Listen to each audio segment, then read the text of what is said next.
Are You Bored Yet happened after my very good friend Paul Chiba spilled a bunch of wine on my computer and like all my demos on it and stuff. But I was lucky enough to get a new computer because of Apple Care. And then the first demo that like I put into my brand new Logic Pro X was the like seedling of Are You Bored Yet? And yeah, and then these guys came over to my house when I was living at USC and we put it all together.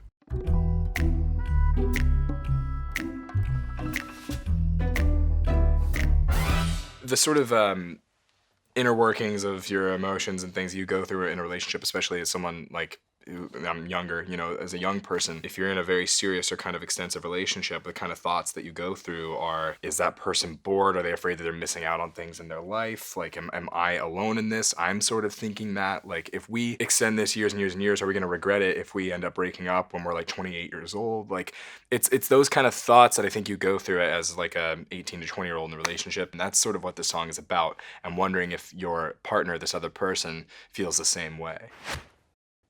What's wrong?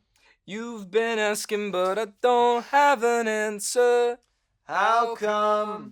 I'm still thinking, let's pretend to fall asleep now. If you imagine the scenario literally, like when I wrote these lyrics, I imagined a couple like laying in bed, getting ready to fall asleep, and one of them is like, what's wrong? Other person is thinking and they don't really know what to say. And to me, they do know what they want to say, but they're just going to lie until just kind of shove those emotions, the general emotions of the feeling of the song, way deep down because they don't want to cause problems and they're just confused. When we get old, will we regret this? Too young to think about all that shit. This relationship has already taken up a big amount of time, especially for us being young. That's a big portion of our lives. And if this goes on, and we don't have other experiences that we feel like we should have, we eventually realize that we want those experiences and we end this further down the line and we're farther into our life, we feel like this was all a waste of time. I remember in my first few relationships, when it feels really intense and you feel really in love with someone, when I was young, I would say, man, I wish we met when we were older. Because then I wouldn't feel like I wish we met when we were 25 or like I had my life more figured out or something, which is really sweet. That's a really beautiful sentiment, but it is that feeling of just like,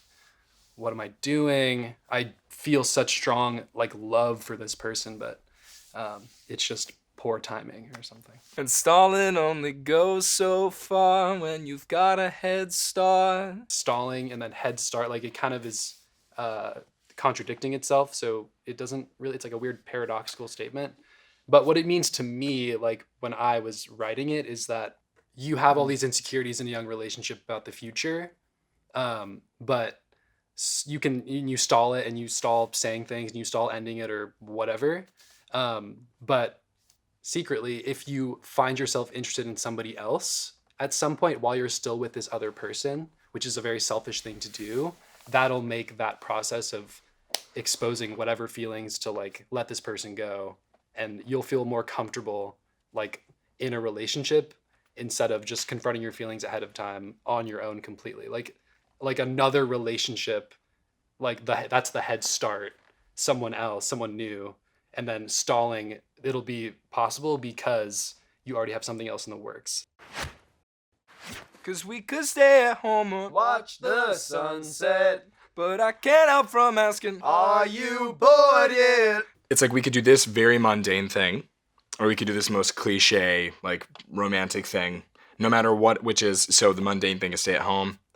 Romantic thing that we could do is watch the sunset. I wanted that to be sort of a cliche right there. And I feel like those two, it's like we could do whatever, but I can't get this question off my brain, which is, but I can't help from asking, are you bored yet? And if you're feeling lonely, You should tell me before this ends up as another memory. I think that really what this person is asking in the song is what he's not sure of in himself. Like he's like, I think that like from my perspective in the song, it's like I'm feeling lonely, I'm feeling bored, I'm feeling nervous of the future, I'm feeling this is nearing its end. And it's sort of like, are you feeling this way? And it's sort of hoping that they feel that way too. Because it's like, I really hope you feel this way so it's not just me. And I don't have to keep pretending. Will you tell the truth so I don't have to lie? Follow now. Will you tell the truth so I don't have to lie? To me, that line means like you're already gonna break up with this person regardless. Like you're already so far gone. Like this is already over. So why keep going for 6 months more? I'm definitely in my relationships of the past guilty of doing that, where I project my own feelings onto somebody else, whatever they are. And also just being lazy and not wanting to hurt someone's feelings and caring about someone while simultaneously wanting out of it. It's a weird juxtaposition of emotions. That line used to be, can't shut it out with a goodnight kiss. And then Braden was like, dude, I think that line's cheesy. I don't like that line. How about something you say like some shit or whatever? Like, wasn't that your idea? And I was like, too young to think about all that shit. And then I like that line so much more. But it's because Braden thought my old line was bad. So that's good. It's Yes. true. We're very honest with each other That's in the true. studio. Tough love. Tough love.